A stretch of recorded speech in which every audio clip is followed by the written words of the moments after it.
தமிழ் சினிமாவின் இயக்குனர் இமயம் பாரதி ராஜாவின் மகன் மனோஜ் இதய பிரச்சனை காரணமா உயிரிழந்துள்ள செய்தி சினிமா வட்டாரத்தை மிகப்பெரிய சோகத்துல ஆழ்த்தி இருக்கு.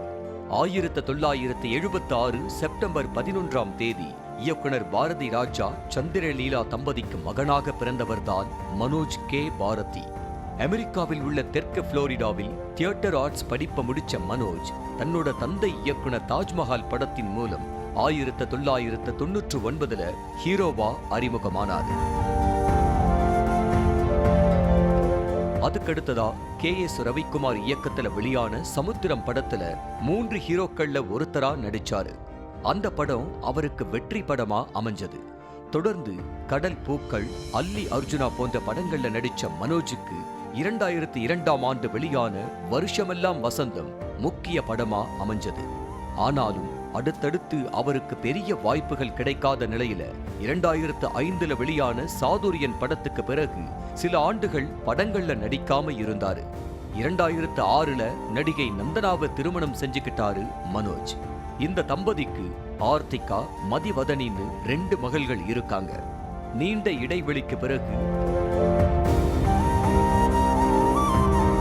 2013 பாரதி ராஜா இயக்கத்துல வெளியான அன்னக்குடி மூலம் சினிமாவுக்கு ரீஎன்ட்ரி கொடுத்த மனோஜ் தொடர்ந்து பேபி, கதிர்வேல் காக்க, வாய்மை உள்ளிட்ட படங்கள்ல துணை கதாபாத்திரங்கள்ல நடிச்சிட்டு இருந்தாரு. வெங்கட் பிரபுவின் மாநாடு, முத்தையாவின் விருமன் போன்ற படங்கள்ல இவர் நடிச்ச துணை கதாபாத்திரங்கள் மக்கள் மத்தியில கவனம் ஈர்க்கும் விதமா அமைஞ்சது. 2016 பாரதி ராஜா இயக்கத்துல ஹிந்தியில வெளியான ஃபைனல் கட் ஆஃப் டைரக்டர் படத்துல துணை இயக்குனரா பணியாற்றியுள்ள மனோஜ் 2023 வெளியான மார்கழி திங்கள் படத்தின் மூலமா இயக்குனராகவும் அறிமுகமானார். 2022 வெளியான விருமன் படத்துக்கு பிறகு எந்த படத்திலையும் நடிக்காம இருந்த மனோஜுக்கு அண்மையில இதய அறுவை சிகிச்சை நடைபெற்றதா சொல்லப்படுது. இந்த நிலையில சிகிச்சை முடிஞ்சு ஓய்வுல இருந்த மனோஜ் தன்னோட 48 வயதுல மரணம் அடைஞ்சிருக்காரு. மனோஜ் மறைவுக்கு முதலமைச்சர் மு.க. ஸ்டாலின், அரசியல்வாதிகள் மற்றும் சினிமா பிரபலங்கள் உள்ளிட்ட பலரும் இரங்கல் தெரிவிச்சுட்டு வர்றாங்க.